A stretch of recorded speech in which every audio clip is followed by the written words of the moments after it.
আসসালামু আলাইকুম। আমি বাংলাদেশের সবাইকে বলছি, আমরা কারেন্টের জন্য খুব ভুক্তভোগী হয়েছি।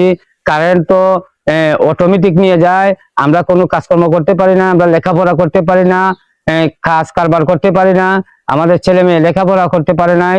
তাই আমি বাংলাদেশ সরকারের অনুরোধ করতেছি, কারেন্টের দিকটা আপনি একটু দেখেন, কারেন্টটা যাতে সবসময় থাকে এবং আমরা বিলটা যখন কমে আসে, কারণ আগে আসতো আমরা 300 টাকা বিল, এখন আমরা 1500 টাকা চলে আসছে। প্লিজ আমাদের কারেন্টের প্রতি একটু লক্ষ্য রাখেন, আমাদের বিলটা একটু কমাই দেন, কারেন্টটা যেন সবসময় থাকে। আমি নাগরিক হিসাবে আপনার কাছে আমি অনুরোধ করে গেলাম। আসসালামু আলাইকুম।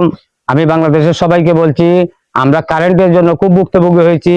কারেন্ট তো অটোমেটিক নিয়ে যায়, আমরা কোনো কাজকর্ম করতে পারি না, আমরা লেখাপড়া করতে পারি না, কাজ কারবার করতে পারি না, আমাদের ছেলে মেয়ে লেখাপড়া করতে পারে নাই। তাই আমি বাংলাদেশ সরকারের অনুরোধ করতেছি, কারেন্টের দিকটা আপনি একটু দেখেন, কারেন্টটা যাতে সবসময় থাকে এবং আমরা বিলটা যখন কমে